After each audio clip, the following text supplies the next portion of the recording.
Oh, that sweet chocolatey goodness. Hey guys, welcome back to another recipe video where I am going to teach you how to make one of these boys, an Oreo frappe. Here's the timestamps, but let me get into my intro. For those of you who don't know me, my name is Jacqueline and my channel is all about coffee, from coffee recipes to coffee reviews, and I thought I'd tackle an Oreo frappe for today because it's lovely weather outside and I felt like something sweet. It is such a yummy and delicious drink. I really only recommend drinking this every so often because it's quite decadent. I feel like it's more of a dessert drink or like a hot day summer drink when you feel like something sweet to boost your sugar up on a particularly hot day or something. And just remember, you can actually adjust the sweetness level by putting in more or less Oreos or less ice cream depending on your flavor preferences. So I definitely recommend doing that and kind of adjusting based on the recipe that I put in the description below.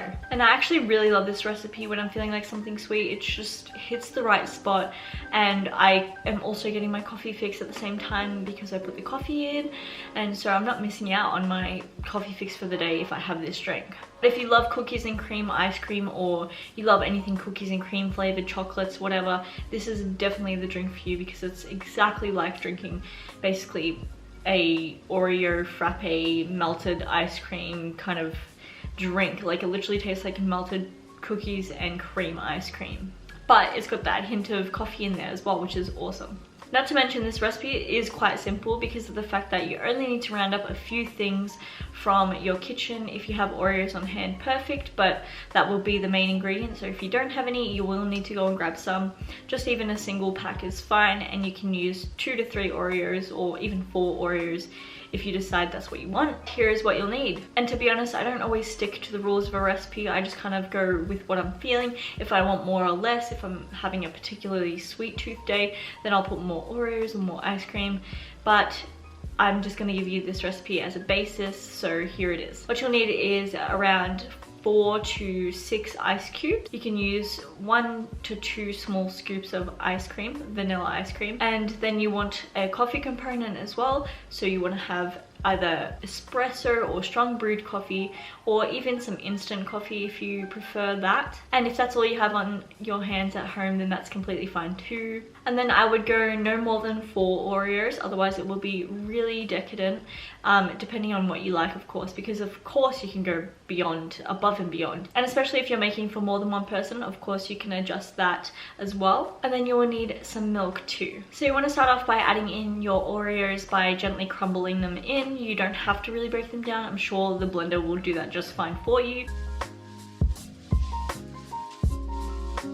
And then you want to follow up with some ice cubes. As you can see, I only put a few into mine because I don't really need it that icy, and I find that no matter what I do, my blender always disintegrates my ice for some reason. Maybe the setting's too high or the blades are too good. I don't actually know, but I find that they do disintegrate, so I only put a little bit just to give it that chill. And then I will add in some ice cream, but just remember, you don't have to add in the ice cream, that's an option. You can always add more ice instead of opting for the ice cream option, so you can keep it an icy based drink rather than an ice cream based drink. Then you can add in your espresso and your milk.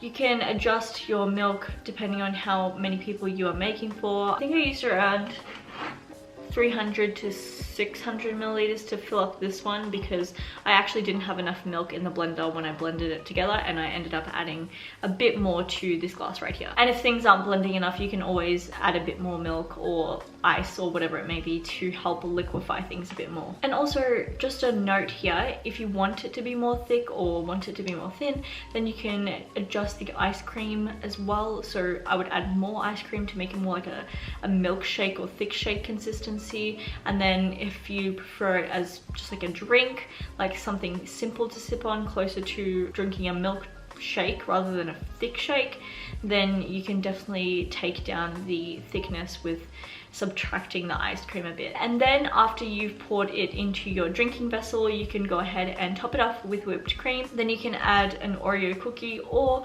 you can crumble up some Oreo cookie and do like a dust version.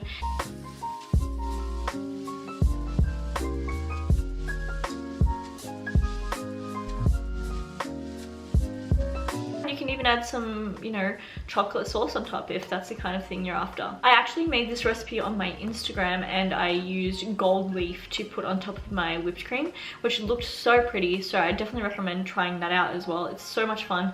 I mean, it doesn't really taste great. Like, it doesn't actually taste like anything, but it does look amazing. And I love putting gold leaf on literally anything, gold leaf, silver leaf. I'm just obsessed with it. It's just so pretty. That is the Oreo frappe, guys. It looks so good. I'm gonna give it a taste now.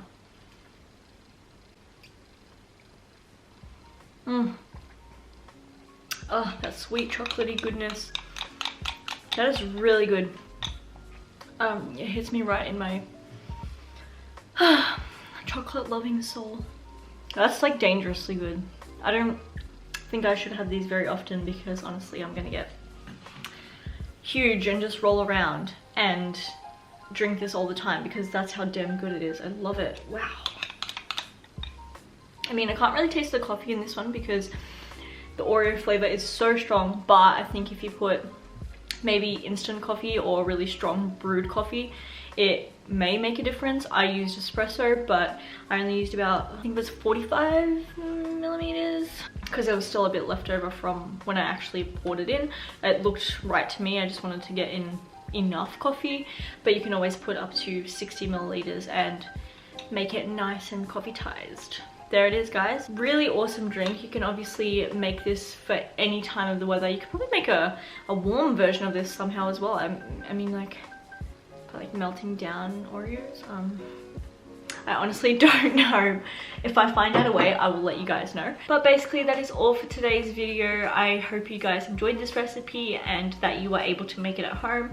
Please let me know down in the comments below if you did, and if you do, please tag me on Instagram. I'd love to see it, whether it's in your story or in your feed, whatever. I'd love to see your guys' creations, and maybe you made it look even better than mine. But thank you so much for watching. Please make sure to like and subscribe for more coffee content, and as always, stay coffee-tized. But basically that is all for today's video. Thank you guys so much for watching. Please make sure to like and subscribe for more coffee content. And you know, if you made this drink, or if you'd like to see me make a different kind of drink, or if you want me to review something, please let me know down in the comments below. Maybe you've actually made this drink and you put a different variation. Let me know what it is. I'd love to hear what you guys have created before. And don't forget, you can tag me on your Instagram, in your stories or in your feed. If you make this drink, I'd love to feature it on my page too. Either way, thank you so much for watching, guys, and I'll see you in the next video. As always, stay coffee-tized.